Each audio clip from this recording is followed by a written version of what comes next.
Kita pagi hari ini kita menyatukan hati kita di dalam doa. Bapa, kami bersyukur buat pagi hari ini. Kami ada saat ini semua karena cinta dan anugerah-Mu dalam kehidupan kami. Sebab itu kami bersyukur kami memiliki Tuhan Allah yang hidup dalam kehidupan kami, yang selalu ada dalam keadaan apapun kehidupan kami. Terima kasih buat kasih anugerah-Mu dalam kehidupan kami. Terima kasih buat setiap didikan yang Tuhan berikan dalam kehidupan kami, yang mendewasakan kehidupan kami. Pagi hari ini kami mau bersyukur kepada-Mu. Pagi hari ini kami ingin memuji dan memuliakan nama-Mu, Tuhan. Terima kasih Bapa yang baik, yang menyerahkan ibadah kami dari awal pertengahan hingga akhirnya ke dalam tangan kuasa-Mu. Biarlah hadirat-Mu ada bersama dengan kami, menjamah, memulihkan setiap kehidupan kami. Sukacita dan damai sejahtera itu menjadi bagian kami. Terima kasih Bapa. Di dalam nama Tuhan Yesus kami berdoa dan mengucap syukur. Haleluya. Amin. Mari pagi hari ini membawa persembahan kita di hadapan Tuhan, ucapan syukur kita di hadapan Tuhan. Sebab Dia yang layak kita puji dan Dia layak kita tinggikan. Haleluya Yesus. Terima kasih Tuhan. Yesus kami puja, kami sembah sebagai Raja.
sembah dan puji beri tatamu,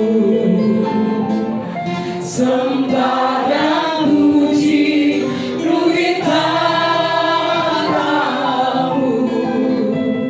sembah dan puji beri tatamu, Yesus Tuhan adalah Tuhan.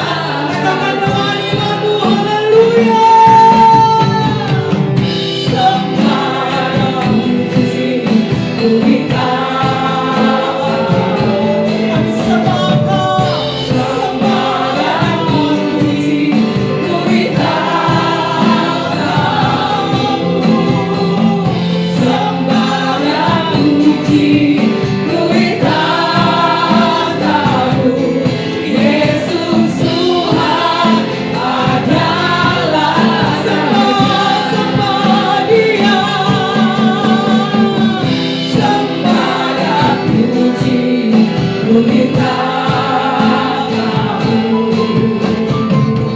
sembah dan puji beri tatamu,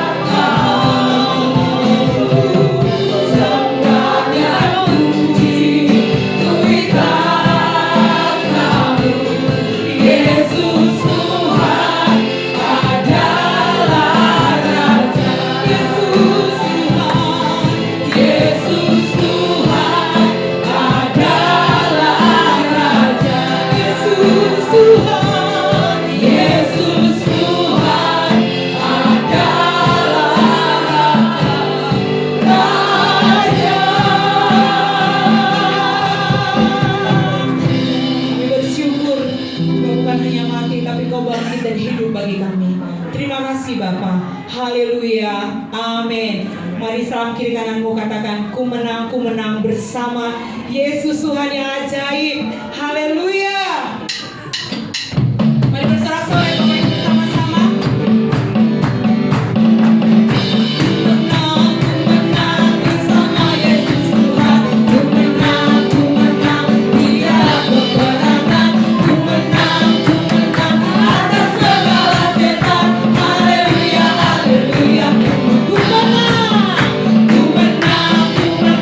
bersama Yesus Tuhan. Ku menang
Tubuh Roh Kudus, mari sentuh setiap kami, jamah setiap kami.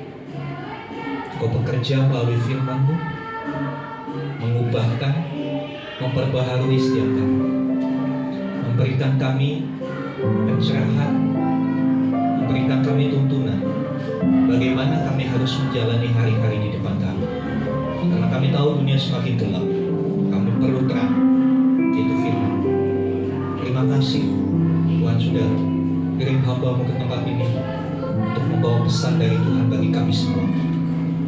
Kami sediakan hati kami, kami arahkan segenap konsentrasi kami untuk kami mendengar, memperhatikan, membuka hati demi firman. Tuhan memberkati teman-teman kami yang sudah melayani dalam pujian penyembahan. Jerih payah mereka di dalam Tuhan tidak menjadi sia-sia. Bantu mereka untuk mereka boleh mengembangkan talenta mereka lebih lagi untuk kemuliaan nama Tuhan. Terima kasih Bapa. Dalam nama Tuhan Yesus kami berdoa. Haleluya. Amin. Amin. Silakan duduk saudara. Ya, terima kasih untuk teman-teman Present Worship. Apa kabar saudara? Hari ini diberkati, kamu diberkati, kita semua diberkati. Ya, puji Tuhan. Hari ini kita kedatangan seorang hamba Tuhan. Beliau adalah sahabat saya, teman saya dari SMA. Kita sama-sama melayani, kita sama-sama berkomsel ya waktu itu. Dan setelah sekian tahun berpisah, kita tetap di dalam pelayanan dengan bidang yang berbeda. Langsung saja saya panggilkan Bapak Henry Darmawan. Panggilan kerennya Asem. Biar nanti beliau yang memperkenalkan bilang. Oke, terima kasih. Shalom Bapak Ibu sekalian. Wow, saya senang sekali bisa mendarat ke kata orang planet Bekasi ya. Ini matahari memang banyak kali ya di Bekasi ya. Luar biasa loh, karena saya di Bandung, jadi ya cuacanya agak sedikit berbeda ya. Iya, terima kasih Pak Pendeta Obaja Irawan. Saya biasa manggilnya dulu Wawan. Kayaknya nggak asik kalau saya tidak memperkenalkan istri saya. Ya, ini dia Yuliana Pario, ini istri saya. Saya ditemani dia. Nggak cuma sampai siang yang hari ini, tapi seterusnya dan selamanya. Oke, saudara sekalian, saya kenal, boleh ya panggilnya Pak Irawan aja ya. Saya kenal Pak Irawan ini, ya memang sudah sangat lama ya. Dialah orang pelaku utamanya yang membuat saya ada di dalam Tuhan. Karena dulu waktu SMA kelas 1, saya ini dari BPK Penambur.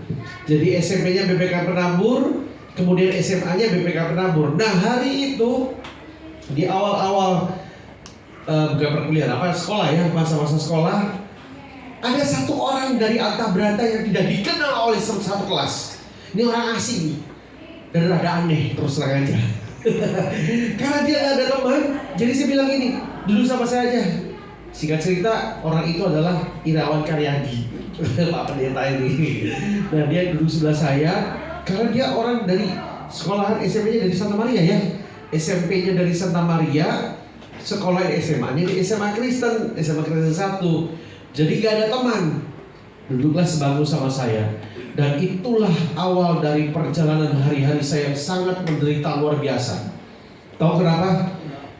Karena setiap hari manusia baru ini nginjilin saya setiap hari. Bayangkan setiap hari loh saudara, ngomongin tentang Tuhan, ngomongin tentang Alkitab, ngomongin tentang surga dan neraka.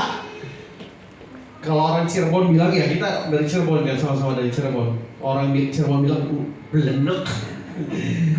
Itu bahasa Jerman tuh belenek. Sedikit-sedikit Belanda sih. Bayangkan setiap hari saudara ngomongin tentang Injil, tentang Alkitab. Memang saya backgroundnya separuh-separuh, Kristen dan non-Kristen. Jadi kalau misalnya minggu biasa ikut datang ke gereja sekolah minggu, tapi kadang di hari lain saya datang ke wihara karena papa saya salah satu pemuka agama Buddha di Cirebon, tokoh malahan. Nah setiap hari kembali di setiap pelajaran sekolah, di sela-sela kalau pas lagi nyantai ngobrolnya selalu nginjilin tentang Alkitab, nginjilin saya setiap hari saudara. puji Tuhan ada satu peristiwa yang dia lupa. Sudah saya konfirmasi ternyata dia lupa. Kalau dia ingat bahaya saya. Nyampe ke sini pulang nggak utuh kayaknya nih. Karena saking keselnya saya pernah dorong dia di toilet, cowok lagi ganti baju olahraga. Kalau olahraga kita ganti baju di toilet kan. Saya dorong dia ke tembok. Lu ya setiap hari ngomongin Alkitab terus ya. Saya bilang gitu. Kesel. Tapi ajaibnya ini manusia yang luar biasa saudara. Konsisten, tidak surut meskipun saya galak kayak gitu, nggak surut setiap hari nginjilin saya. Sampai suatu ketika saya bertekuk lutut, saya penasaran. Udah deh ajak gua ke gereja lu, gua mau tahu gereja lu kayak apa sih. Nah gerejanya GBT, Gereja Bethel Tabernakel El Shaddai. Masih ingat sekali. Saya datang ke sana saudara. Saya ya cuma tahu gereja, cuma tahu sholat minggu, tapi nggak tahu tentang keselamatan dan lain sebagainya. Saya cuma datang-datang aja. Nah hari itu waktu saya datang, lebih mengerikan lagi. Kenapa? Saya makin bingung, saya terdampar di planet mana ini. Karena waktu saya datang, pas lagi pujian penyembah gitu, saya lihat kanan kiri, ini apa aja orangnya? Kok ngomong bahasa-bahasa apa itu? Lalalala, di, lawas, sandal. Plik cerita ya apa ini gila nih gue dimasukin ke gereja sesat nih kayaknya gitu kan. Terus waktu pendetanya khotbah, saya ingat banget itu pendeta, cuma namanya lupa. Pak Irawan kayaknya ingat ya. Pendeta itu dari Tasik, pendeta GBT dari Tasik.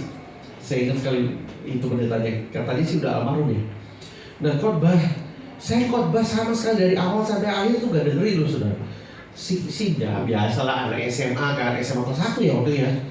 Biasalah anak SMA kelas 1 kan matanya kan lihai. Mana yang penting? Mana nih yang penting nih?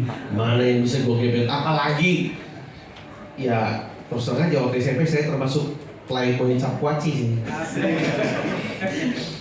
Hobi pacaran serius. Waktu SMP saya hobinya pacaran beneran, hobinya pacaran. Jadi kalau pas lagi tempat yang baru kan langsung saya sih. Kan katanya kalau cari cewek di gereja kan cari cantik katanya. Terus kalau betul lagi. Siapa tadi bilang betul? Tolong ditandai. Nah, saya cilak gak dengerin khotbahnya sama sekali. Tapi sampai satu titik itu kayaknya mungkin khotbah di akhir kali. Saya ingat sekali sampai detik ini tanggalnya 23 Januari tahun 92. Itu kebaktian sore jam 5.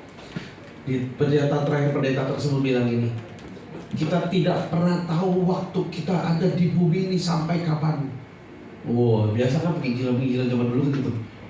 Sedikit takut-takutin lah, meskipun benar. Kalau malam ini kamu dipanggil pulang sama Tuhan, siap atau tidak? Hanya ada 2 tempat, surga atau neraka. Kamu tujuannya kemana? Itu cuma pernyataan itu, khotbahnya apa sih nggak tahu. Cuma pernyataan terakhir itu yang menusuk hati saya. Aduh iya benar juga ya. Ini kalau saya malam mati, meninggal, kira-kira masuk mana ya? Dan hari itu saya orang yang lari maju ke depan mimbar, minta didoakan, nangis. Saya bilang Tuhan aku mau serahin hidupku. Jadikan aku anakmu, Engkau Yesus Tuhan dan Juru Selamatku. Catat aku di dalam kitab kehidupanmu. Malam itu, sore itu saya berubah. Saya mengalami lahir baru. Dan sampai detik ini saya ingat sekali peristiwanya 23 Januari tahun 92. Dan pria ini yang mengakibatkan saya dan menjerumuskan saya untuk ke hal yang baik ya Wanya. Untung ke arah yang baik. Nah saudara, udah gitu aja perkenalannya. Sekarang saya sudah menikah. Usia pernikahan kita udah 18-19 tahun ya. Tahun ini 20 tahun. Kita sudah dikaruniai 3 orang anak. Satu yang pertama namanya Feral Gabriel Darmawan. Dan saya kaget ketika dia lulus SMA, dia memutuskan untuk sekolah teologi untuk melayani Tuhan sepenuh waktu ya pasti ya. Ya tapi nggak tahu nanti jalur kedepannya seperti apa. Terus nomor 2 Faith Graciela Darmawan. Dia seorang wanita yang sangat cantik, kayak mamanya. Bulan Oktober ini dia tepat 17 tahun. Kemudian yang terakhir namanya Filbert Geraldo Darmawan. Dan dia kelas 1 SMP tahun ini 13 tahun ya. Berarti ya, betul ya? Saking banyak anaknya nih jadi bingung nih. Ya 13 tahun boys. Percaya saja lah. Oke, baik saudara sekalian. Beberapa waktu belakangan ini saya ini mengalami atau menghadapi pergumulan-pergumulan yang berkaitan dengan pencapaian hidup saya. Tahun depan tuh saya umur sudah 50 tahun. Beda sedikit lah beda tipis lah sama Pak Pendeta Irawan. Nah saya ini beberapa waktu belakangan ini saya bergumul, Tuhan, pencapaian pribadi saya. Kok banyak target-target hidup yang sepertinya kok belum tercapai di usia yang nyaris setengah abad ini. Dan muncul banyak pertanyaan di dalam hati ini. Muncul dalam pertanyaan dalam hati, kira-kira saya ini nyampe enggak ya? Bisa enggak mencapai tujuan hidup saya nih? Nyampe enggak goalnya? Banyak kadang-kadang keraguan bahkan muncul. Jadi saudara, sebelum saya menyampaikan firman Tuhan, saya mau memberikan sebuah preposisi bahwa saya dan saudara menghadapi medan pertempuran yang sama. Jangan anggap orang yang ada di mimbar ini orang yang another level atau yang levelnya sudah berbeda dengan saudara. Enggak. Saya mau menyampaikan bahwa saya dan saudara menghadapi pertempuran yang sama. Ada beberapa di antara saudara yang mungkin, aduh, kok hidupnya gini-gini aja ya. Kok udah umur segini belum dapat jodoh. Kanan kiri udah dapat jodoh, udah dapat nikah. Saya kapan? Mungkin ada beberapa di antara saudara, aduh saya kok udah sekian puluh tahun, saya kok dapat penghasilan cuma segini aja. Kok kehidupan saya kayaknya belum membaik, nggak nyampe goal, nggak nyampe target. Jadi saya mau bilang, itu pun saya alami saudara. Itu pun saya alami. Nyampe enggak target hidup kita, sampai tidak di tujuan yang seperti yang kita inginkan atau bahkan yang Tuhan inginkan. Tahun 2018, Februari 2018, saya ini sering pelayanan misi sama seperti Pak Irawan. Saya pelayanan misi saat itu Februari 2018 itu ke Pulau Mentawai di Sumatera Barat. Nah hari itu tuh dari dermaga Sri Langai, jadi kami udah pelayanan keliling sampai Betai dan sampai ke daerah apa saya lupa itu namanya. Itu daerah pelosok banget. Kita harus berjalan kaki di pinggir pantai itu, menyusuri pinggir pantai itu bisa 3 jam 4 jam berjalan sampai ke pelosoknya. Nah hari itu sudah selesai pelayanan, kami ke Sri Langai sebagai base camp kita, mau pulang ke Kota Padang, mau pulang ke Jakarta, kemudian ke Bandung. Nah di Sri Langai dermaga kami akan menaiki perahu dengan 2 mesin perahu untuk ke Pulau Rokok. Ke Pulau Rokok karena bandara kecil ada di sana, Pulau Rokok. Nah dari Sri Langai tersebut naik kapal malam hari karena kita harus nunggu laut pasang supaya kapalnya bisa lewat. Nah di dermaga Sri Langai tersebut kita lihat cuaca wah cerah, banyak bintang, ada bulan juga, pokoknya bersih banget langitnya. Nah kita berpikir wah bakal enak nih perjalanannya, karena katanya kalau malam itu terkadang ada lumba-lumba yang loncat-loncat juga gitu. Nah hari itu jam 10 malam kira-kira. Perjalanan dari Sri Lankai menuju ke Pulau Rokok itu sekitar 4-5 jam. Nah kita naik perahu, cuaca indah, cerah. Kalau orang tukang perahu bilang, wah ini tidak ada badai sama sekali, air tenang. Kita naik perahu saudara, 2 jam kemudian tiba-tiba itu berubah total, badai begitu luar biasa. Dan itu saudara pernah naik kapal di laut gak? Naik perahu? Ada yang pernah ya? Pernah ya? Pernah kena badai gak? Kalau kena badai itu kayak mobil ditabrak-tabrak, dar. Itu ombaknya menghantam perahu, betul ya Pak? Udah pernah ya? Seperti itu ya? Nah, waktu saya terombang-ambing di laut, itu dihantam, bunyi loh, perahunya kayak ditabrak pakai apa ya? Mungkin pakai trotoar atau batu kali. Dar. Dan itu kilat di mana-mana saudara. Saya cuma patokannya satu, lihat tukang perahunya. Kalau tukang perahu masih ngerokok, masih ketawa-ketawa, artinya aman terkendali. Iya kan? Dia masih ketawa-ketawa, aman lah, kita masih ngobrol-ngobrol. Terus tukang perahunya mulai bilang gini, Bapak Ibu tidur saja supaya tidak pusing. Nah, waktu tidur saja saya udah mulai lihat, kenapa nih kok disuruh tiduran? Oh, supaya nggak terlalu pusing kan. Kalau duduk ini kan goncang-goncang kan, karena kita tiduran. Waktu tiduran, setiap ada kilat, itu kan gelap. Begitu kilatnya duas, itu saya lihat ombak di atas. Ya, gila, tinggi banget ombaknya. Itu mengerikan sekali, saudara. Dan yang lebih mengerikan lagi adalah ketika ini ada satu teman saya, dia ngerti bahasa Mentawai tersebut. Dia bilang gini, "Doa, mesin perahu mati satu." Hah? Mati satu? Aduh sih, gimana nih? Terus, cuman tukang perahunya masih rokok, aman kan? Wah, masih rokok, aman lah, tapi masih rokok. Tapi kita tetap doa. Tuhan, seperti Engkau yang berkata bahwa badai tenang dan badai jadi tenang, Kau menghardik ombak di laut yang badai menjadi tenang. Kita doa, saudara. Tengking. Bahkan di aliran saya dulu, ini saya bicara tadi ya, di aliran saya dulu, saya sampai bakar dupa, saudara. Aku naikkan dupa perdamaian. Tapi apa terjadi? Badainya makin ngeri, makin kencang. Dan yang lebih ngeri lagi apa tuh kak? Perahunya mesinnya mati satu, gak ada mesin sama sekali, cuma mengandalkan dayung. Dan yang lebih seremnya lagi adalah kompasnya mati, saudara. Itu kompas tuh untuk nunjukin arah si perahu kan. Kompasnya mati. Saya ngelirik ke tukang perahu. Tahu apa yang terjadi? Tukang perahunya sudah tidak merokok. Tukang perahunya pegang dayung. Dan tukang perahunya mukanya tegang. Ini gawat nih, ini bahaya nih, ini ngeri nih, serius nih. Tahu sampai apa yang saya lakukan? Saya angkat dompet saya,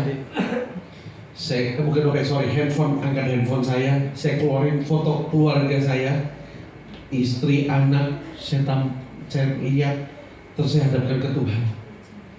Tuhan, kalau ini sudah waktunya aku kembali, Kau jamin anak istriku Tuhan. Nggak tahu gimana caranya. Pokoknya Tuhan, kalau memang aku bisa balik utuh, jangan sampai ada cacat atau apapun. Tapi kalau memang aku saatnya pulang, ya pulang deh. Tapi tolong jamin keluarga. Saudara, di peristiwa seperti itu, saya benar-benar ketakutan, saya benar-benar khawatir. Bohong besar kalau saya nggak takut, bohong besar kalau saya nggak khawatir. Nah, di Alkitab ada peristiwa yang seperti itu, saudara. Kita buka sama-sama ya. Markus 4 ada di ya. Markus 4 ayat 35 sampai 38 dulu.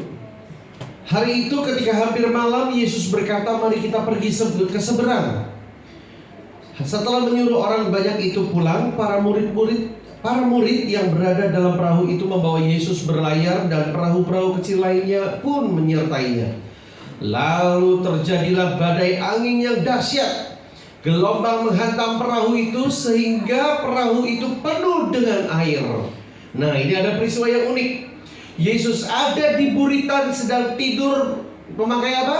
Bantal. Ya. Tidur memakai bantal.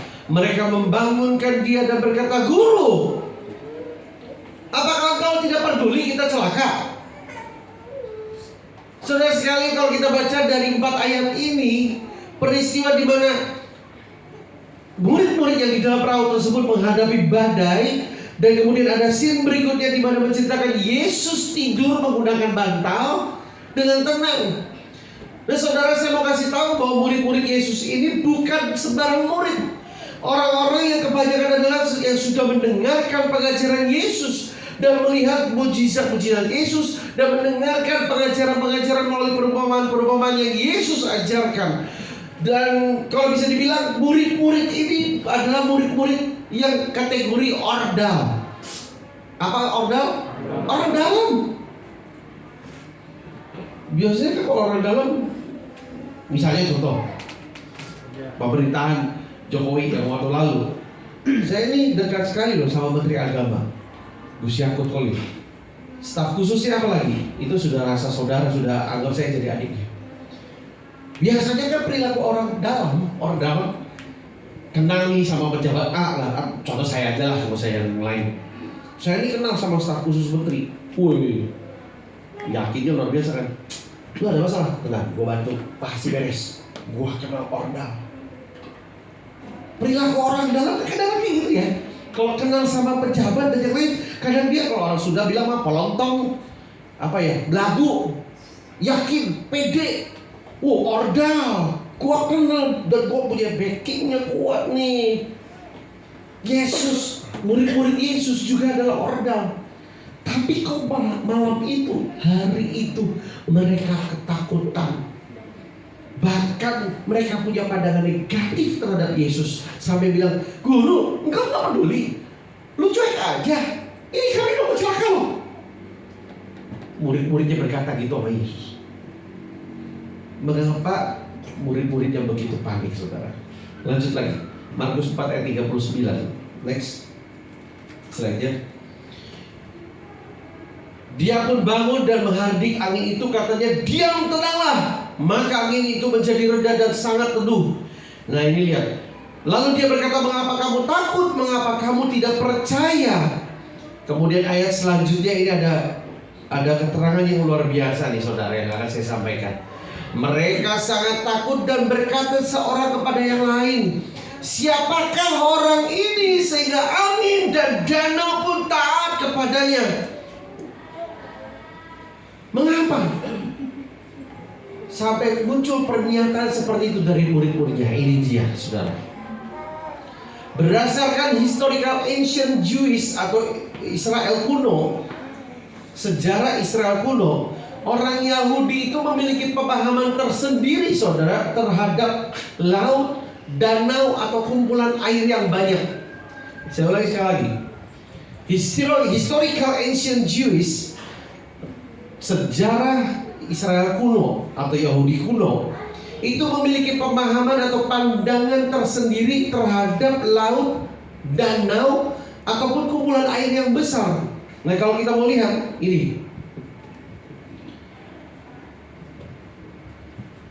laut itu dalam bahasa Ibrani bukan ayam ya, tapi aoyam bacanya.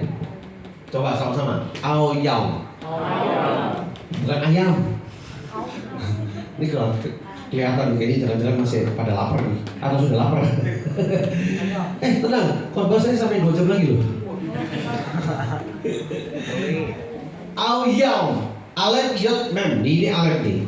Ini belajar sedikit ya supaya tahu ya.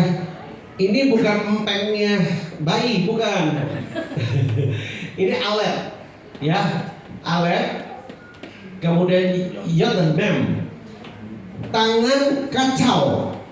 Nah, orang Yahudi, orang Israel itu menganggap atau berpendapat bahwa laut itu adalah chaos, teror, ketakutan.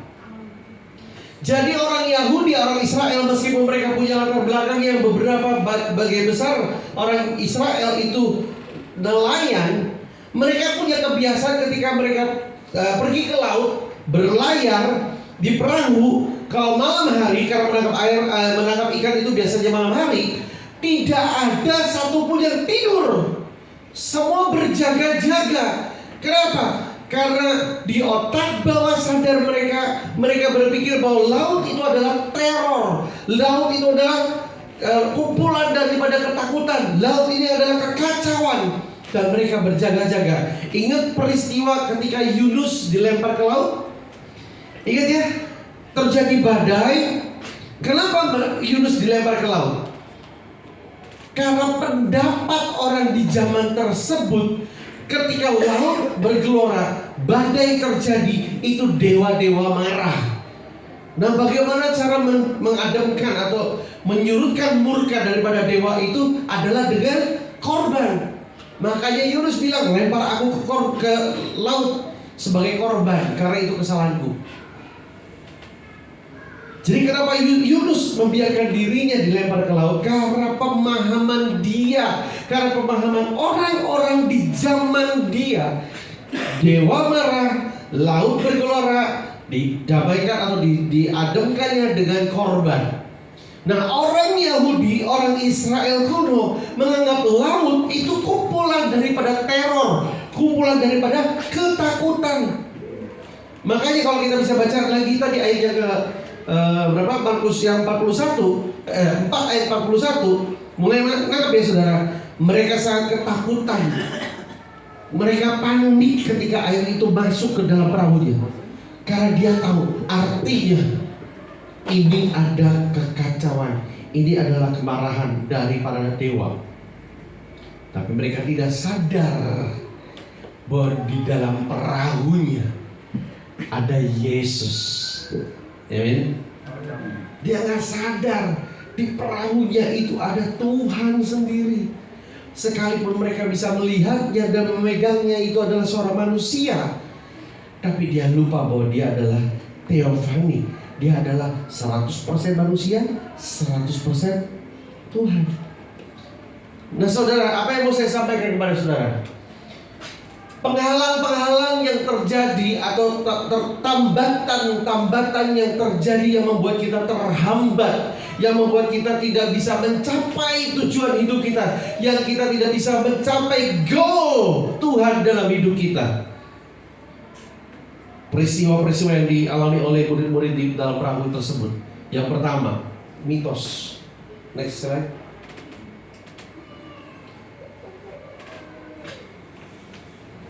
Mitos. Seperti orang-orang Israel tadi di dalam perahu, mitos mereka itu berbahaya. Apa mitos dalam hidup kita di kekristenan modern atau dalam kehidupan kita semua? Ada orang yang berkata bahwa ketika kita bertobat dan terima Yesus, kita akan mengalami kemuliaan, kita akan mengalami kemudahan, kita akan mengalami berkat yang luar biasa, kita akan menjadi kaya dan menjadi semakin sangat-sangat kaya. Itu mitos saudara. Yes, Tuhan memberkati. Ya, kita pasti bisa menjadi kaya. Tapi kalau kita punya fokus pribadi kita, oh, jadi Kristen pasti kaya tanpa melalui proses mempersiapkan bejana hidup kita menjadi orang yang layak dipercaya berkat Tuhan. Ini bahaya. Ini sangat bahaya sekali saudara. Mitos apa lagi yang lain? Misalnya contoh, saya ini jadi orang Kristen gak perlu kerja keras, berkat Tuhan lah yang menjadi kaya. Ada ayatnya gak? Yang penting kita sungguh-sungguh pelayanan setiap hari, ke gereja setiap hari, pasti kita diberkati. Amin. Ada amin gak? Ada amin. Itu mitos saudara. Kita ya menyembah Tuhan, kita ya melayani Tuhan, tapi kalau kita tidak bekerja, kalau kita tidak kerja keras, ya sama saja kurang ajar itu ngerjain Tuhan. Ya gak sih?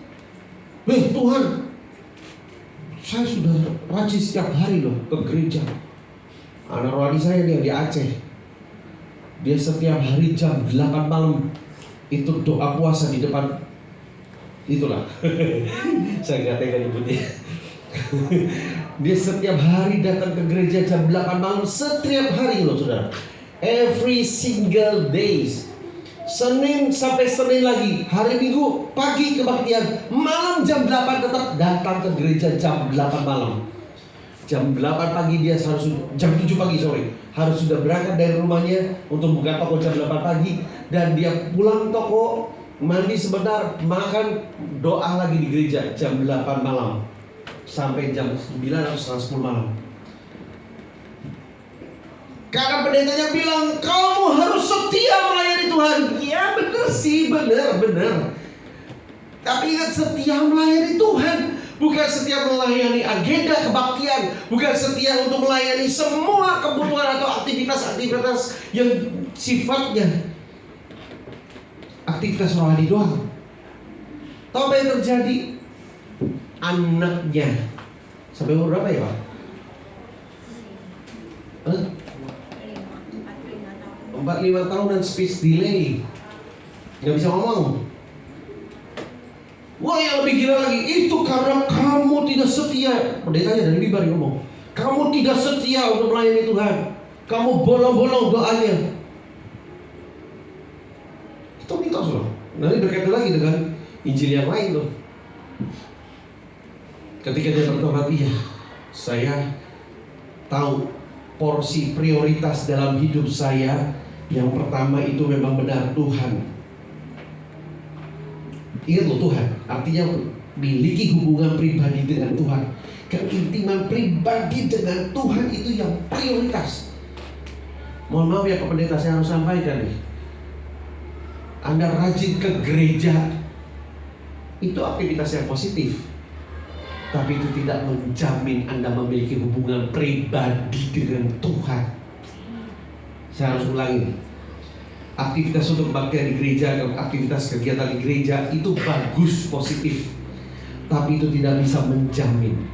Karena hubungan pribadi kita dengan Tuhan tidak bisa ada di sini. Tapi ketika kau bangun pagi pertama kali, yang kau sapa siapa? Ketika engkau mau tidur, yang kamu ingat dalam pikiranmu adalah siapa? Ketika engkau di setiap sehari-harimu, ketika kau lagi nyetir mobil, ketika kau lagi naik motor, ketika kau mungkin bahkan lagi BAB sekalipun, apakah engkau punya hubungan intim dengan Tuhan?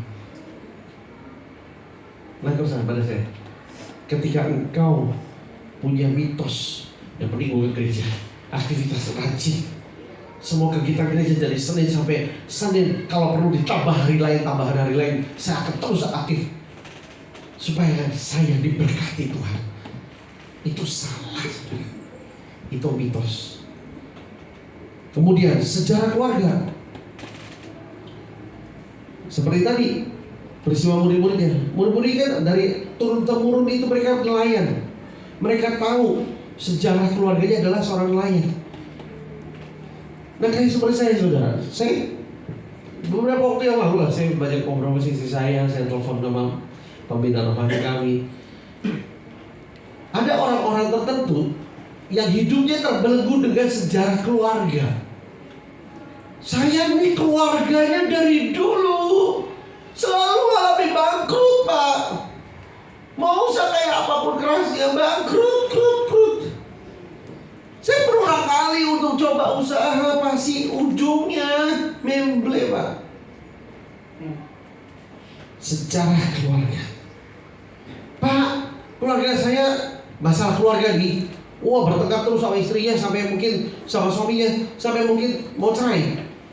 Pak, nggak aneh Pak di keluarga saya. Pak, nggak aneh di keluarga dia sih, istri saya atau suami saya. Sejarah keluarganya kayak gitu Pak. Selalu ada perceraian. Selalu seperti ini, ada konflik.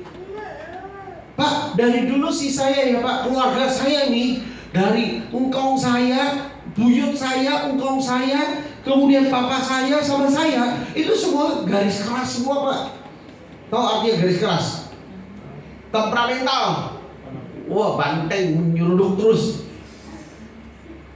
Nah, saudara, itu sejarah keluarga. Saudara bisa cek sendiri lah. Apakah ada dalam sejarah keluarga kita yang membelenggu kita semua? Kemudian tekanan sosial, media sosial khususnya. Aduh Pak, kalau coba sekarang kalau udah seperti ini nggak bakal tren. Pak, saya tapi gini Pak, setiap ada masalah, Bapak larinya semua ke Instagram, cari motivasional day,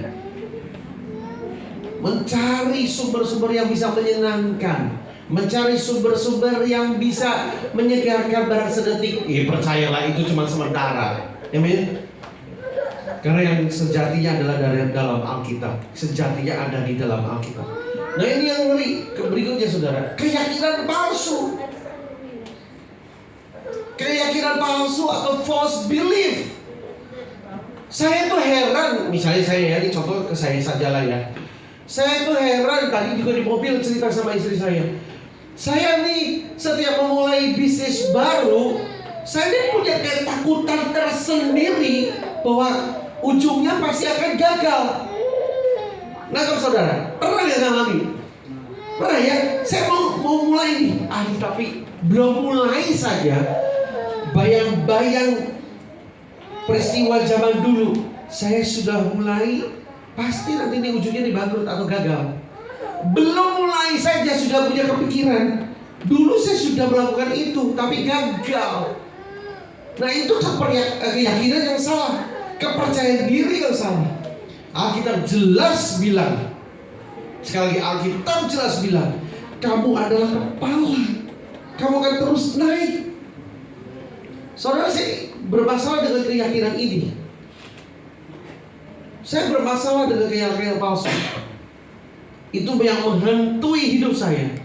Dan tahukah saudara, apa yang kita percaya itulah yang terjadi. Benar gak? Kalau kita meyakini keyakinan yang salah, maka yang salah itulah yang terjadi. Alkitab jelas bilang kita ini adalah ciptaan yang baru. Kemudian bagaimana dengan yang lama? Sudah berlalu. Wih, ngeri ya. Alkitab ini memberi jaminan yang ajaib. Tuhan memberikan jaminan yang luar biasa. Kamu ciptaan yang baru, yang lama sudah berlalu. Saudara tahu, ketika saya memeluk keyakinan yang salah, ya terus saja itu menjadi sebuah siklus yang berulang. Ketika kita memegang keyakinan yang salah, itu menjadi siklus yang berulang. Gagal lagi. Kenapa? Karena saya sudah yakin dari awal, aduh, kalau mau mulai saya udah takut nih bakal gagal. Ya bener lah, terjadilah menurut imanku, gagal. Ayat rohani saya bilang gini. Nah selanjutnya self talk dulu. Self talk. Bagaimana kita memperkatakan diri kita. Ini istri saya saksi nih. Tadi saya di mobil bilang, saya ini sering banget jatuh di self talk. Kalau saya sudah buat kesalahan, saya sering banget goblok banget di gue nih, goblok banget. Tolong pelupa banget kayak gini aja gak bisa inget. Itu self talk. Nah ketika engkau melakukan kesalahan, ya sudah bertobat. Alkitab di tempat lain di Yohanes 1 Yohanes 1 ayat 9. Kalau kita mengaku dosa kita, maka Tuhan mengampuni. Tapi ada satu bagian yang terlewat. Kita buka sama-sama ya. Bisa dibuka nggak Alkitab sih? Ini tiba-tiba muncul ayatnya. 1 Yohanes 1 ayat 9. Ada nggak? Ada. Saya bacain aja.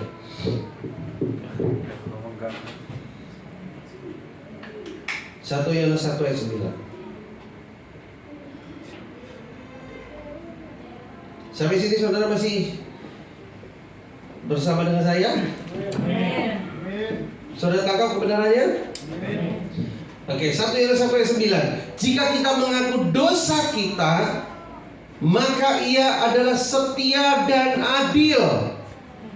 Sehingga apa? Sehingga ia akan mengampuni apa?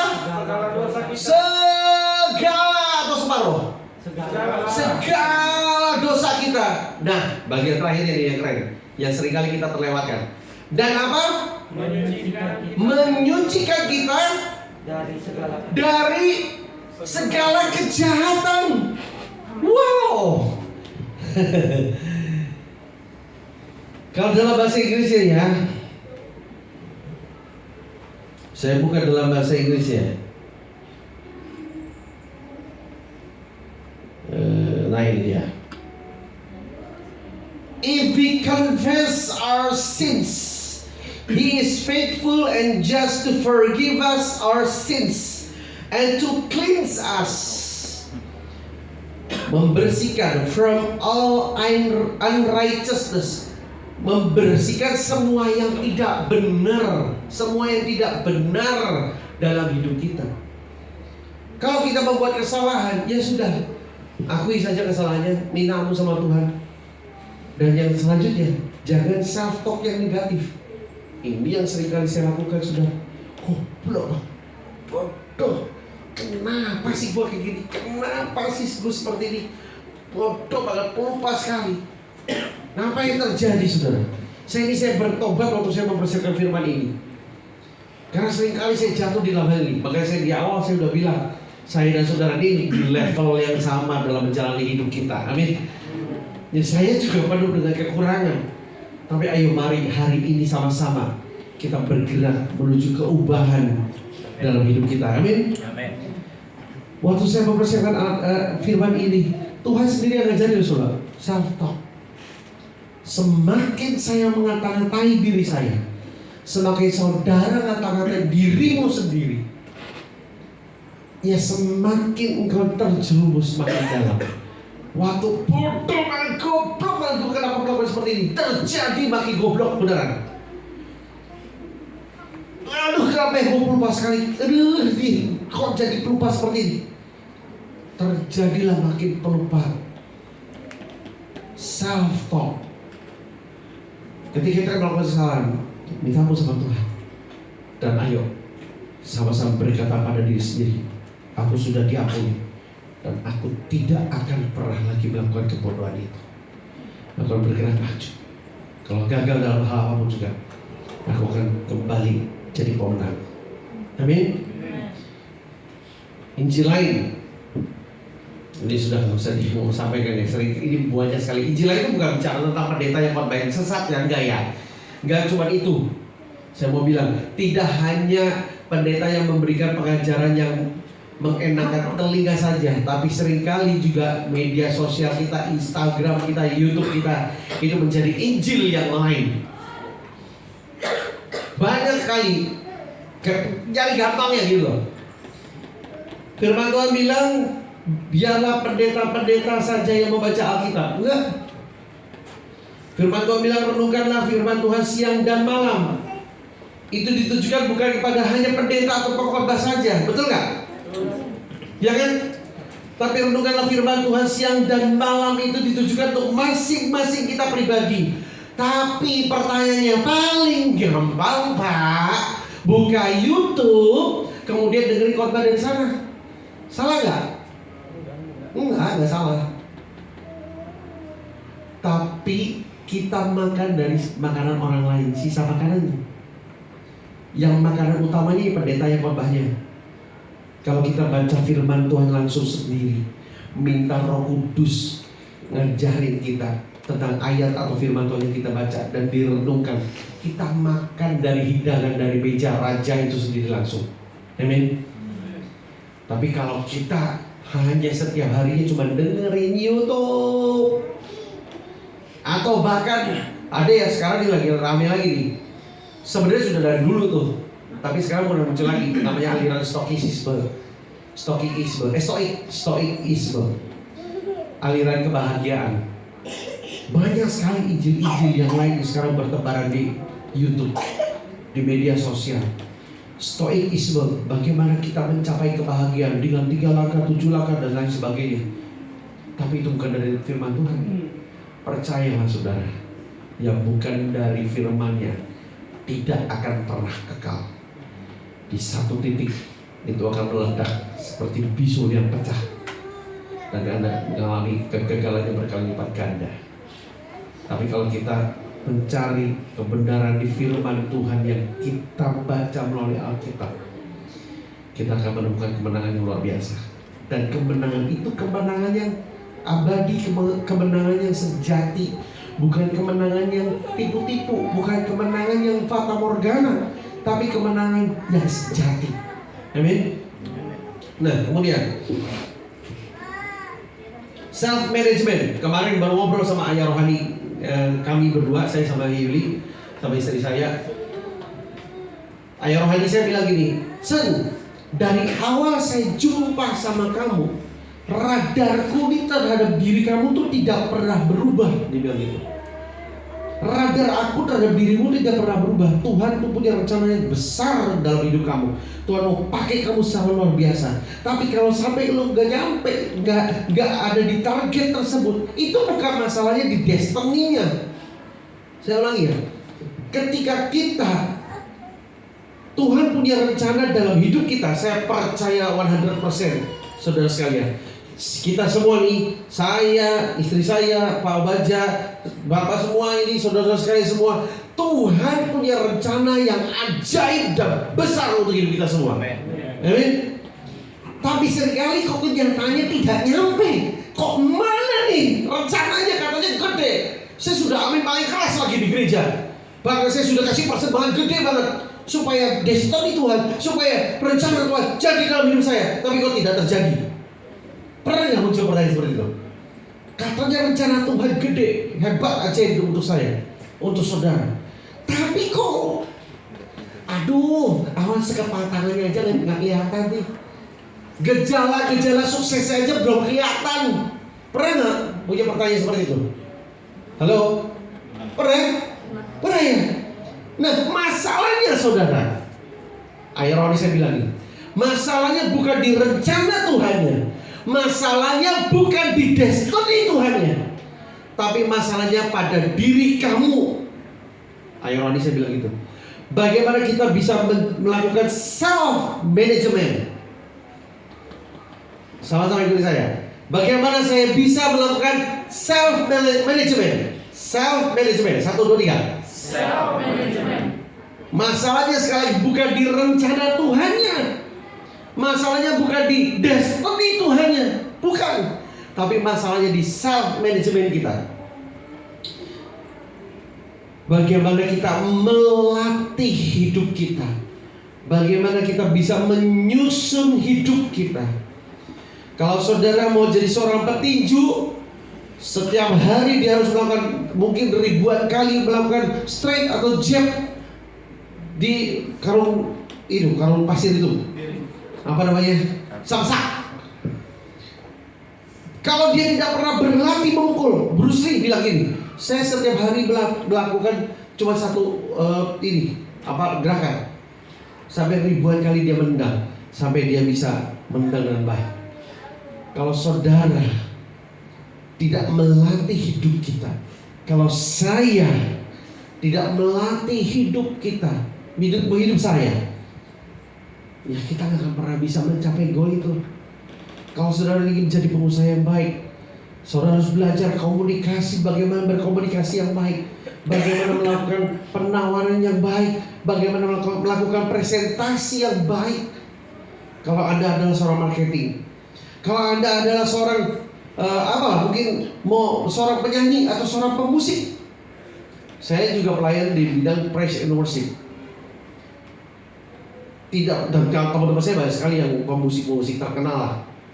Tidak sekalipun dalam sehari mereka melewatkan tanpa latihan. Saudara, saya punya guru gitar dulu, namanya Om Frankie Kondoy. Itu di Jakarta terkenal banget tuh sebenarnya. Saya punya teman namanya Frankie Siombing juga. Saya punya teman yang namanya Frankie Kuncoro juga. Namanya Frankie gitu lah semua. Dan mereka itu kalau latihan gila-gilaan saudara. Yang Om Frankie Kondoy dia bilang latihan fingering setiap hari, bangun tidur, habis doa dia langsung ambil gitar. Ini saya ingat banget dia waktu dulu cerita sama saya. Setiap hari dia latihan fingering, itu pagi loh, 3 jam. Latihan fingering itu bosan banget loh, cuma dang setiap hari 3 jam, setiap hari. Self management. Berapa banyak dalam hidup kita habiskan di tempat atau di waktu yang salah, yang kurang efektif dan kurang bermanfaat. Mari saudara, kita tidak mau tertambat untuk mencapai tujuan. Amin. Amin. Latih hidup kita, latih hidup kita.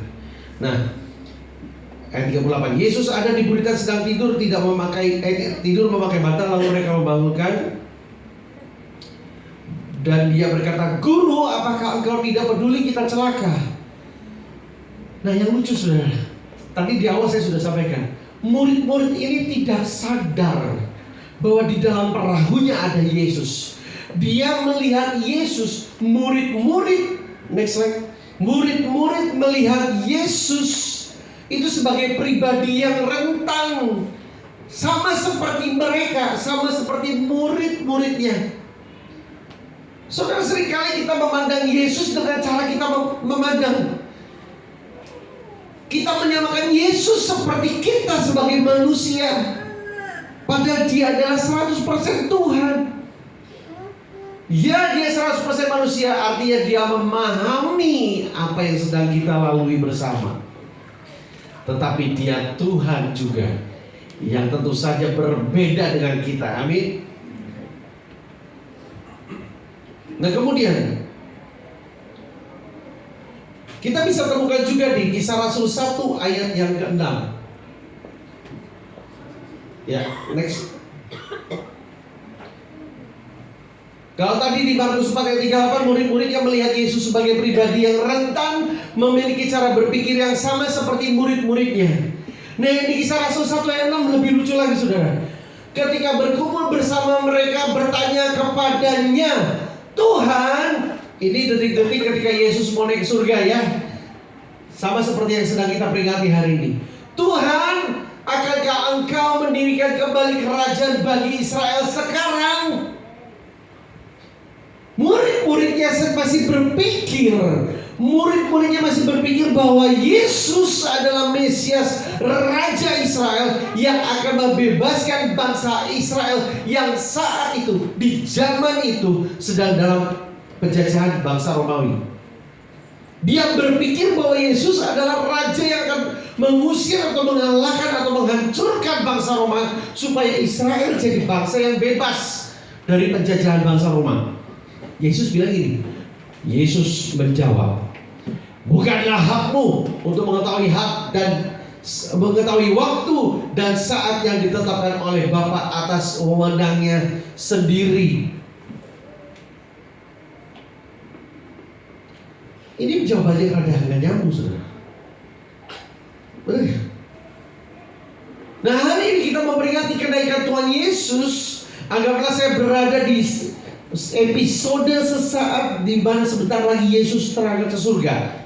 Kira-kira saat ini nih, kita ada di scene atau di episode detik-detik pengangkatan Yesus atau terangkatnya Yesus ke surga. Sama seperti murid-murid saat itu yang berpikir waktu berjalan mengikuti Yesus, dia mungkin nggak tahu bahwa Yesus bakal naik ke surga nih. Makanya dia pikir gini, Yesus sudah bangkit, kan Yesus mati nih, oke udah digenapi, ya kan, mati, terus bangkit, sudah digenapi, oke, sudah digenapi. Nah sekarang saatnya tiba, waktu naik ke atas Bukit Zaitun. Ini kayaknya momen yang tepat bahwa Yesus akan mendeklarasikan kemerdekaan bangsa Israel dari penjajahan bangsa Roma. Tapi kok ini gak ada tanda-tandanya ya? Ini gimana ya? Jadi atau enggak nih? Kan kami ini percaya bahwa Yesus itu adalah Raja, bahwa Yesus itu adalah Tuhan yang akan membebaskan bangsa Israel, yang akan mendirikan kerajaannya. Pola pikirnya seperti itu. Tapi Yesus jawabannya apa? Bukan hak kamu. Saudara tahu nggak? Ada dua misi utama Yesus waktu turun ke bumi. Ada yang tahu nggak? Dua misi utama. Gak usah takut salah. Saya mau nanya nih. Misi yang pertama apa? Yesus turun ke dunia menyelamatkan umat manusia. Boleh. Ada lagi yang lain? Ada lagi yang lain? Menebus. Boleh. Boleh. Gak apa-apa. Gak salah kok. Ada lagi yang lain? Dua misi utama Yesus. Yang pertama, ya betul tadi saudara sekalian bilang, Dia memperdamaikan manusia dengan Bapa melalui karya salibnya. Karena selama ini manusia dengan Tuhan terpisah karena dosa. Dan Yesus punya visi yang pertama, memperdamaikan manusia dengan Tuhan melalui karya salib. Nah selanjutnya yang kedua, saudara, ini yang seringkali kita lupa nih. Yang kedua ini penting banget loh. Misi yang kedua adalah mendirikan kerajaan Kristus. Di Matius 16 ayat 28. Mendirikan kerajaan Kristus. Ketika Dia bilang, kerajaanku bukan dari dunia ini. Dan kita menemukan sebagian besar dari 4 Injil itu semua bicara tentang kerajaan, dan kerajaan. Gaul kita adalah kita memerintah di dalam kerajaan Kristus. Amin. Nah, kalau ada menemukan kalimat kita akan memerintah di dalam kerajaan Kristus, itu bukan bicara nanti kalau kita sudah diangkat, saudara. Ini konsep yang salah. Yang benar adalah kerajaan Kristus ada di muka bumi ini. Kita duta besar kerajaan Tuhan yang ada di muka bumi saat ini. Amin. Amin. Berapa yang percaya bahwa Anda adalah dipilih oleh Tuhan untuk jadi duta besar kerajaan Tuhan di muka bumi ini? Saya berdoa yang tidak angkat tangan untuk konseling pulang ini dengan Pak Irawan. Dan sampai sini saudara bisa tangkap nggak? Yohanes 18 ayat 37. Pilatus jawab gini. Yohanes 18 ayat 37. Yesus menjawab, aku dilahirkan untuk masuk itu. Aku datang untuk membawa kebenaran kepada dunia. Semua orang yang mencari kebenaran Allah adalah pengikut aku. Nah, ini adalah tujuan Yesus ketika mendirikan kerajaan surga. Dan yang lebih ajaibnya lagi, next slide. Ini dia saudara. Poin ini yang sangat penting yang mau saya sampaikan pagi hari ini, berkaitan dengan kenaikan Yesus ke surga. Saudara tahu, baru tadi malam saya dapat penjelasan daripada Roh Kudus. Di 17 Agustus tahun 1945, naskah proklamasi bisa dibaca nggak ya? Kami bangsa Indonesia dengan ini menyatakan kemerdekaan Indonesia. Hal-hal yang mengenai pemindahan kekuasaan dan lain-lain diselenggarakan dengan cara saksama dan dalam tempo yang sesingkat-singkatnya. Saudara, di Kisah Rasul 1 ayat 8, ketika dia mau terangkat ke surga, dia menyatakan, dia melakukan peralihan kuasa atau pendelegasian kuasanya untuk siapa? Saya dan saudara. Ingat di ayat-ayat sebelumnya, ingat di pelajaran-pelajaran sebelumnya, jangan sampai kita tertambat. Karena Tuhan bilang, ini anggaplah,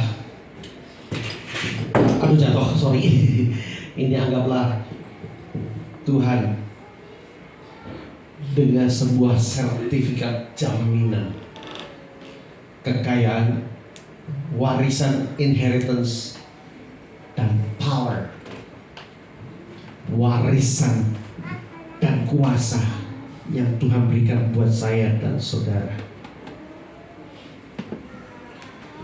Badai apapun bisa saja terjadi dalam kehidupan kita, saudara. Kesalahan-kesalahan apapun yang pernah kita lakukan, kekhawatiran, ketakutan. Markus 4 ayat 39, dia Tuhan yang menolong dalam setiap masalah. Namun dia juga Tuhan yang menemani dampak dari setiap masalah kita. Pak, oke lah, Tuhan berikan saya warisan dan kuasa. Tapi bagaimana dengan masalah-masalah yang sedang saya hadapi? Bagaimana dengan konsekuensi kesalahan yang pernah saya lakukan, yang hari ini dampaknya yang harus saya hadapi? Sekali, Markus 4 ayat 39, dia Tuhan yang menolong dalam setiap masalah. Amin. Yes. Ini yang ajaibnya lagi, saudara. Tapi dia juga Tuhan yang menemani dampak masalah yang kita hadapi. Amin. Setiap kesalahan oke lah, kita mungkin akan menghadapi konsekuensinya. Tapi percayalah, Yesus ada bersama dengan kita. Dia temani masalah kita. Amin. Ada dua hal yang harus kita sadari bersama melalui dari Markus 4 ayat 35 sampai 41 ini. Sekali lagi saudara, dari Markus 4 ayat 35 sampai 41 ada dua hal yang harus kita sadari. Ada kuasa yang lebih besar dari kuasa yang kita mungkin yakini dengan pola-pola yang salah atau masalah-masalah yang kita hadapi. Kita punya Tuhan yang kuasanya lebih besar daripada kuasa yang mereka yakini lebih besar. Yang kedua, yang Tuhan rindukan, berfokuslah kepada Tuhan yang Maha Kuasa. Sekali saya ulangi, berfokuslah kepada Tuhan yang Maha Kuasa, bukan fokus kepada situasi, tapi geserlah fokus kita kepada pribadi Tuhan Yesus. Amin. Memang lebih mudah, dan seringkali saya pun demikian. Ketika ada masalah, fokusnya lebih gampang teralihnya ke fokus masalah. Tapi hari ini yuk sama-sama belajar fokus kepada Tuhan. Amin. Nah saudara, ada sebuah rahasia kebesaran, rahasia yang kebenaran yang luar biasa. Kalau saudara baca Kisah Rasul, ya, kitab Kisah para Rasul ini, Kan ada 28 pasal. Oke? Kisah Para Rasul ada 28 pasal. Kalau sudah baca semua Alkitab Perjanjian Baru dari Kejadian, dari Matius sampai Wahyu, itu semua ada kata penutupnya. Sudah baca? Percaya saja lah. Itu semua ada kata penutupnya. Di Matius 28 ada kata penutupnya. Wahyu bahkan ada kata penutupnya. Tapi cuma ada satu kitab yang nggak ada kata penutupnya. Kisah Para Rasul. Tahu saudara kenapa? Masih berlanjut. Pasal 29, 30 dan seterusnya. Itu adalah kisah saya dan saudara.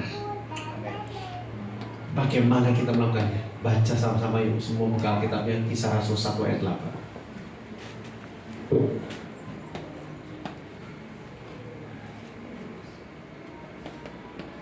Dia slide nggak ada. Yuk sama-sama buka Kisah 1 ayat 8. Kita mau baca sama-sama dengan lantang ya. Ini adalah warisan dan peralihan atau pendelegasian kuasa daripada Tuhan Yesus kepada saya dan saudara sekalian semua menjelang dia naik ke surga. Kita baca sama-sama dengan suara yang lantang ya. 2, 3. Tetapi kamu akan menerima kuasa kalau Roh Kudus turun ke atas kamu, dan kamu akan menjadi saksiku di Yerusalem dan di seluruh Yudea dan Samaria dan sampai ke ujung bumi. Saya mau ulangi lagi baca ayat ini, tapi ganti kata-kata kamu itu dengan nama saudara. Oke? Kamu ganti dengan nama saudara. Baca sampai telingamu mendengar. Oke?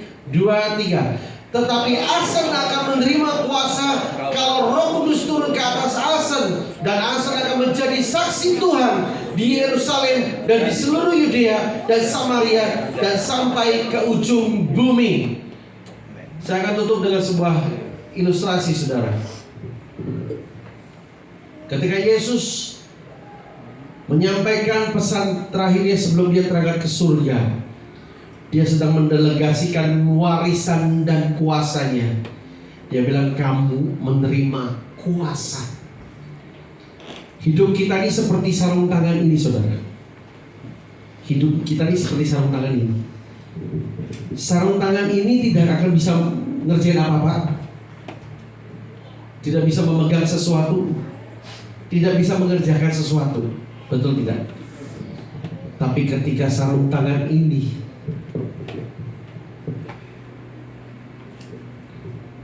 dilekatkan atau dimasukkan dalam pribadi Tuhan, dia bisa pegang kacamata ini, dia bisa pegang dompet ini, dia bisa main piano, dia bisa mengerjakan banyak hal yang tangan ini bisa kerjakan. Demikian juga hidup kita. Kita tidak akan pernah bisa melakukan apa-apa kalau kita tidak menempel di sumber yang benar dan hidup itu. Amin. Apapun masalahmu, apapun masalah saya, apapun pergumulan kita semua, apapun tantangan hidup yang kita sedang hadapi bersama, kita ini layaknya sarung tangan ini. Kita harus masuk dan membiarkan Tuhan mengendalikan hidup kita, menuntun langkah hidup kita. Maka hidup kita akan melakukan banyak hal. Amin. Kita tidak menjadi tertambat, kita akan sampai pada tujuan. Amin. Amin. Mari kita sama-sama berdoa. Bapak, terima kasih Tuhan Yesus, apa yang sudah Kau ajarkan dalam hidup ini sudah Hamba sampaikan Tuhan. Tuhan yang baik, kami bersyukur Tuhan bahwa di dalam setiap musim hidup kami, bahwa di setiap permasalahan hidup kami, bahwa di dalam setiap musim hidup kami Tuhan,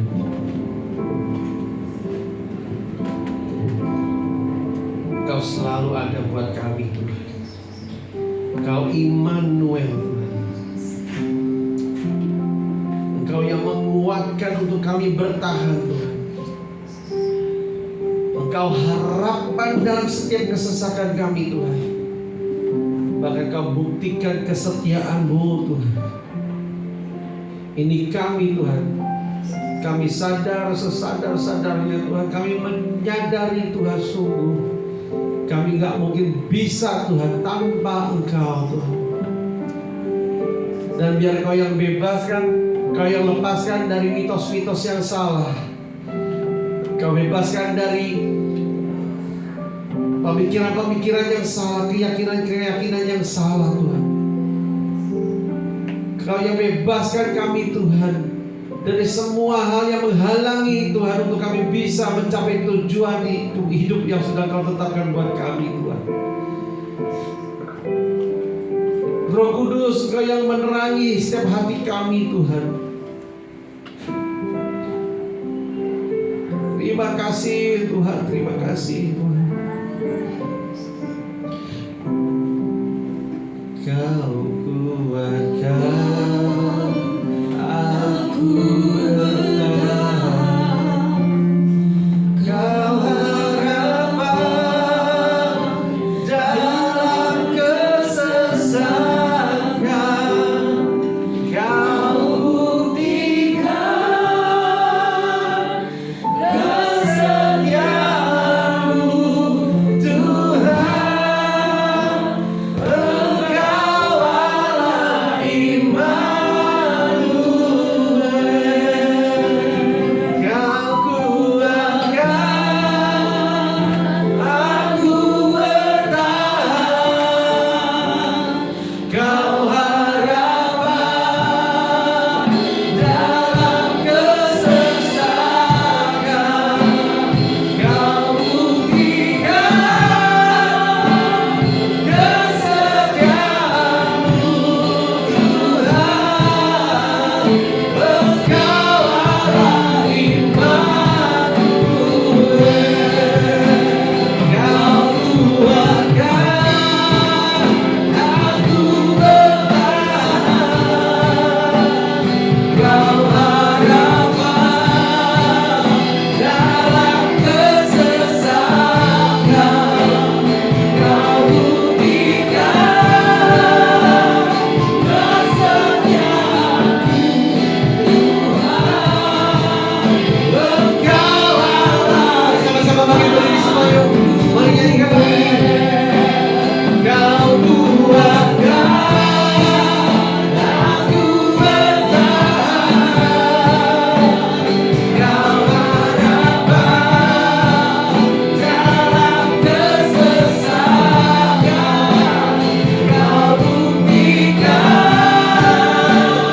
kesetiaan-Mu Tuhan. Engkau Allah. Mari sama-sama kami berdiri sekali lagi. Oh, Kau kuatkan aku bertahan. Kau harapan dalam kesesakan. Kau buktikan kesetiaan-Mu Tuhan. Engkau Allah Immanuel.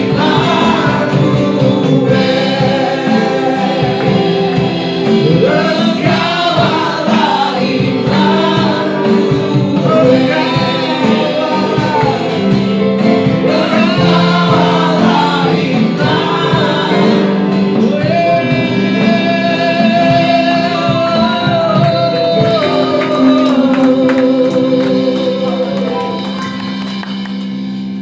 Mari saudara angkat tanganmu sama-sama.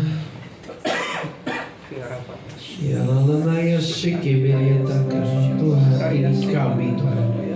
Di masa-masa seperti ini Tuhan, Di musim-musim yang seperti ini Tuhan, kami sungguh butuh Tuhan pertolongan-Mu Tuhan. Pegang tangan kami Tuhan, jangan pernah lepaskan kami Tuhan. Paksa Tuhan kami untuk tetap Tuhan ada di dalam Engkau Tuhan. Karena seringkali Tuhan jujur Tuhan, daging kami Tuhan sungguh lemah Tuhan. Seringkali Tuhan kami butuh banget Tuhan pemaksaan dari-Mu Tuhan.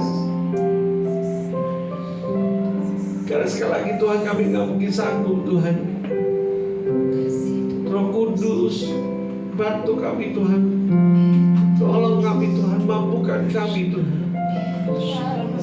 Untuk tidak ada satupun Tuhan tambatan hidup yang membuat kami gak bisa nyampe Tuhan ke rencana-Mu Tuhan. Terima kasih Tuhan. Di hari itu sebelum Kau naik ke atas surga Tuhan, Engkau mendelegasikan warisan-Mu Tuhan. Engkau mendelegasikan kuasa-Mu Tuhan dalam hidup kami Tuhan. Untuk kami bisa menjadi saksi-Mu Tuhan. Dimanapun kami berada Tuhan, di keluarga kami, di gereja kami, di komunitas kami, di pekerjaan kami, bahkan di setiap orang yang belum pernah kami kenal mungkin Tuhan. Biar mereka bisa melihat ada Kau Tuhan dalam hidup kami Tuhan. Biar mereka bisa melihat Tuhan ada keubahan hidup dalam hidup kami Tuhan. Dan biar nama-Mu saja yang dipermuliakan Tuhan yang baik. Biar nama-Mu saja yang dipermuliakan sungguh Tuhan. Aku berdoa Tuhan buat saudara-saudaraku di tempat ini Tuhan. Apapun yang sedang mereka lalui, apapun yang sedang mereka hadapi, mungkin mereka lelah saat ini, mungkin kaki mereka mulai lelah untuk melangkah terus Tuhan. Kau yang kuatkan Tuhan, Kau yang kuatkan dalam nama Yesus. Yang patah semangatnya Tuhan, mari Roh Kudus berbicara kuat dalam hati mereka semua Tuhan. Gelorakan Tuhan semangat yang baru Tuhan untuk berjalan terus menuju setiap rencana-Mu, menuju setiap penggenapan rencana-Mu dalam hidup kami. Biar kami mengalami Engkau Tuhan Yesus. Terima kasih Bapa, terima kasih. Terima kasih Tuhan. Berkati hamba-Mu Tuhan, Pembaca Irawan dan dia Tuhan dan keluarganya Tuhan. Berkati pengurus tempat ini Tuhan. Kami percaya Tuhan, dari tempat ini ada kemuliaan Yesus yang terpancar kuat, membawa radiasi yang kuat, radiasi Kristus yang membawa keubahan hidup dari tempat ini, sebelah kanan kiri ruko ini, bahkan sampai ke tempat yang paling luar sekalipun Tuhan. Mereka bisa mengalami keubahan dalam Engkau Tuhan Yesus. Terima kasih Bapa, dalam Yesus Tuhan. Amin. Silakan duduk Bapak Ibu.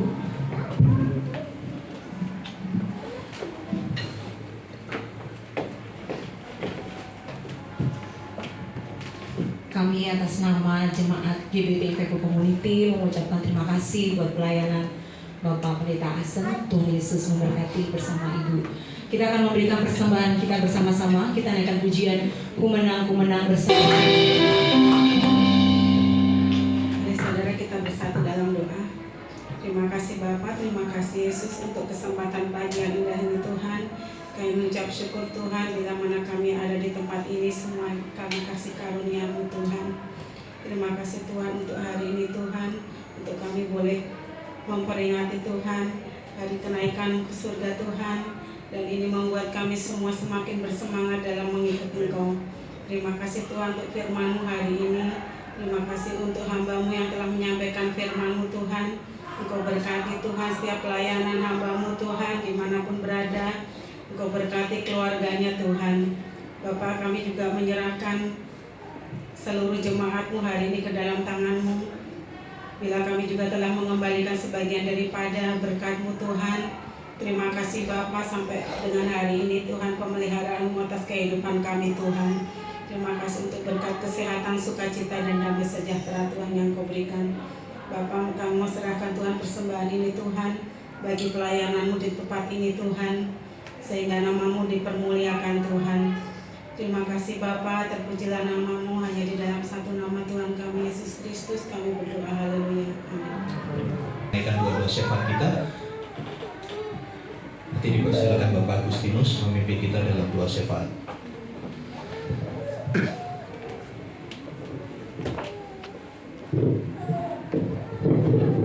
Ya, Bapak Ibu, kita satukan hati kita pada pagi hari ini. Kami sungguh mengucap syukur Tuhan buat kesempatan pagi hari ini kami beri bersama-sama untuk beribadah di tempat ini. Secara khusus kami bersyukur buat kebenaran firman-Mu yang boleh kami dengar pada pagi hari ini, Tuhan Yesus. Pada dalam surga, ampuni setiap dosa dan pelanggaran kami. Kadang-kadang di dalam mengiringi Tuhan, banyak hal pelanggaran yang kami lakukan. Kadang-kadang kami meragukan kuasa Tuhan. Kadang-kadang kami mengandalkan setiap kekuatan kami, kekuatan pikiran kami, mengandalkan pengetahuan kami dan lain sebagainya, Tuhan Yesus. Kalau kami boleh melihat bagaimana ketika Tuhan Yesus sengsara, disalibkan, wafat, bangkit dari antara orang mati dan naik ke surga, yang pagi hari ini kami boleh rayakan Tuhan. Sebuah bukti kasih Tuhan atas setiap kami. Pagi hari ini Tuhan Yesus, biarlah Tuhan yang terus memperbarui kehidupan kami, sehingga tujuan Tuhan di dalam kehidupan kami pribadi lepas pribadi, sungguh kami boleh fokus, kami boleh berpegang teguh akan setiap tujuan Tuhan untuk menciptakan kami dimanapun kami ada, Tuhan. Pagi hari ini kami bersyukur berkenan firman-Mu, Tuhan Yesus yang baik. Roh Kudus mampukan setiap kami untuk kami berpegang teguh akan setiap kebenaran-Mu yang hari ini kami boleh dengar. Tanamkan di dalam hati kami, bertumbuh, berakar dan berbuah di setiap langkah kehidupan kami, sehingga setiap tujuan Tuhan atas setiap pribadi kami, Tuhan, kami boleh menggenapi akan setiap rencana Tuhan. Kami menyadari tidak mudah untuk kami melakukan hari lepas hari, tapi satu hal yang kami percaya, Tuhan yang menyertai setiap langkah kehidupan kami dimanapun kami ada. Setiap pergumulan kami, setiap tantangan kami, setiap apapun yang kami hadapi hari-hari ini ke depan tidak mudah, tetapi kami bersyukur kami punya Allah yang ajaib, yang senantiasa tidak pernah meninggalkan kami, dan Tuhan yang senantiasa memampukan kami untuk kami boleh menyelesaikan hari lepas hari sesuai dengan kehendak-Mu, Tuhan. Terima kasih Bapa surga, terima kasih Roh Kudus. Biarlah kami pagi hari ini sangat menyadari dimanapun kami ada, kami menjadi saksi-saksi-Mu, Tuhan Yesus. Kami mau mengaplikasikan setiap kebenaran firman-Mu di tengah-tengah kehidupan kami. Pagi hari ini kami sepakat berdoa untuk hamba-Mu Bapak Hendri yang telah Tuhan utus untuk menyampaikan firman-Mu di tengah-tengah kami, Tuhan Yesus. Kami berdoa biar pengurapan hikmat telah turun atas hamba-Mu. Dan satu hal kami percaya bahwa rencana Tuhan senantiasa tergenapi atas hamba-Mu, Tuhan Yesus. Pemeliharaan Allah yang ajaib menyertai hamba-Mu bersama dengan istri dan anak-anaknya. Tuhan yang senantiasa terus perbesar kapasitas dalam pelayanan, dan Tuhan yang senantiasa terus memampukan keluarga ini untuk terus berjalan bersama dengan Tuhan, menggenapi Tuhan yang ajaib, menggenapi rencana Tuhan yang ajaib. Terima kasih Bapa surga, bila perkenanan Tuhan boleh terjadi dan nyata atas keluarga hamba-Mu, Tuhan Yesus. Terima kasih Bapa surga, kami juga bersyukur buat gembala kami Bapak Pendeta Obaja Irawan Tuhan. Bapak, kami berdoa di dalam nama Tuhan Yesus Kristus, Tuhan yang senantiasa memberikan hikmat dan kemampuan, bahkan roh pengembalaan yang senantiasa terus Tuhan tambah-tambah di dalam kehidupannya, kekuatan, kesehatan, penghiburan yang senantiasa terus bersama-sama dengan keluarga gembala kami, Tuhan Yesus. Berkati keluarganya Budia, berkati John Sansa yang ada di Solo, berkati Sharon yang kuliah ada di Jakarta, Tuhan Yesus. Bapak, kami percaya biarlah rencana Tuhan tergenapi atas keluarga gembala kami. Terima kasih Bapak surga, kami juga bersyukur buat setiap jemaat yang bersama-sama dengan kami pada pagi hari ini. Kami tidak mau ketinggalan Tuhan Yesus. Kami juga mau memperbarui hidup kami untuk kami menggenapi rencana Tuhan atas hidup kami. Terima kasih Bapak surga, diberkatilah setiap keluarga kami pribadi lepas pribadi. Diberkatilah untuk pekerjaan usaha kami, diberkatilah keturunan kami, bahkan apapun yang kami kerjakan, biarlah campur tangan Tuhan nyata atas kehidupan kami. Terima kasih Bapak surga, kami juga bersyukur. Kami berdoa buat setiap jemaat yang pagi hari ini tidak bisa bersama-sama dengan kami. Bu Misi yang saat ini masih di dalam keadaan sakit Tuhan. Bapak, kami percaya bahwa Tuhan akan sempurnakan kesembuhan dari Bu Misi Tuhan Yesus. Penghiburan yang senantiasa terus mengalir atas Bu Misi Tuhan Yesus. Biarlah di minggu-minggu ke depan kami boleh bersama-sama kembali di tempat ini untuk kami boleh memuji dan menyembah nama Tuhan. Terima kasih Bapak surga, kami serahkan ke seluruh jemaat yang lain yang tidak bisa bersama-sama dengan kami, baik itu keluarga Pak Wahyu, bahkan yang lain itu Yesus. Bapak, kami percaya Tuhan tolong, Tuhan juga sertai setiap keberadaan dari keluarga demi keluarga yang tidak bisa bersama-sama dengan kami pada pagi hari ini. Terima kasih Bapak, kami bersyukur, berdoa untuk gereja di mana gereja ini ada pada saat ini. Satu yang kami percaya bahwa gereja ini ada karena Tuhan. Kami menyerahkan gereja ini ke depan dalam tangan-Mu Tuhan Yesus. Biarlah Tuhan yang terus pimpin gereja ini, Tuhan yang berjalan melalui gereja ini, dan setiap program gereja yang kami lakukan, bila kami boleh menyatukan hati kami, semua ini adalah semata-mata untuk kemuliaan nama Tuhan. Terima kasih Bapak surga, terima kasih Roh Kudus. Kami juga menyerahkan lingkungan kami di gereja ini ada di Altamas, dan juga memberkati kota ini Tuhan Yesus. Kami memberkati untuk bangsa dan negara kami Bapak. Terima kasih Bapak surga, terima kasih Roh Kudus. Kami bersyukur buat pagi hari ini. Kami menyerahkan seluruh jemaat yang ada. Kami menyerahkan kehidupan kami. Biarlah melalui kehidupan kami mempersembahkan jiwa roh tubuh kami sebagai persembahan yang kudus dan yang berkenan di hadapan Tuhan. Terima kasih Bapak. Kami menyerahkan ibadah kami dari awal hingga akhirnya dan mengucap syukur. Dan kami sebentar lagi akan pulang. Berkati perjalanan kami. Damai sejahtera Allah yang melampaui segala akal menyertai setiap langkah kehidupan jemaat di tempat ini. Terima kasih Bapak. Sebelum kami pulang, kami rindu menerima berkat-Mu melalui hamba-Mu. Bapak, kami menyerahkan juga Sinode Gereja Bethel Tabernakel, di mana kami bernaung di dalamnya. Berkati keluarga kami Gereja Bethel Tabernakel, supaya semakin bercahaya, memancarkan terang Kristus di bumi Indonesia, bahkan dimanapun berada.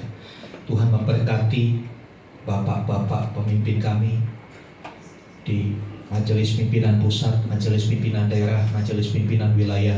Kiranya mereka boleh menjalankan tanggung jawabnya dalam takut akan Tuhan, di dalam kebersamaan, di dalam kesatuan hati, supaya nama Tuhan dipermuliakan. Kiranya Gereja Bethel Tabernakel menjadi alat yang efektif di tangan Tuhan untuk menuai jiwa-jiwa bagi kerajaan surga. Kami yang menjadi bagian di dalamnya, Tuhan yang memberkati kami supaya kami juga boleh berdampak dimanapun kami berada. Biarlah terang Kristus memancar, orang bisa melihat terang, sehingga yang berjalan di dalam kegelapan boleh melihat terang itu. Terima kasih Tuhan, terima kasih. Mari saudara yang dikasih Tuhan, arahkan hatimu kepada Tuhan. Angkat tanganmu dan sekarang terimalah rahmat anugerah dari Bapa di surga di dalam kasih dan karya Tuhan Yesus Kristus. Persekutuan pengurapan Roh Kudus menyertai kita. Terimalah berkat-berkat jasmani, terlebih lagi berkat rohani. Jadilah berkat dimanapun Tuhan menempatkan kita. Karena itu pergilah, jadikanlah semua bangsa muridku. Baptislah mereka dalam nama Bapa, Anak, dan Roh Kudus. Ajarlah mereka melakukan segala sesuatu yang telah kuperintahkan kepadamu. Dan ketahuilah aku menyertai kamu senantiasa sampai kepada akhir zaman. Demikianlah Tuhan Yesus akan datang kembali, menjemput saudara dan saya, membawa kita masuk ke tempat yang telah Dia sediakan, supaya di mana Tuhan Yesus berada, di situ pun kita boleh berada. Dengan penuh iman dan syukur, kami terima berkat-Mu ya Tuhan, di dalam nama Tuhan Yesus Kristus. Haleluya, haleluya. Yang percaya katakan amin.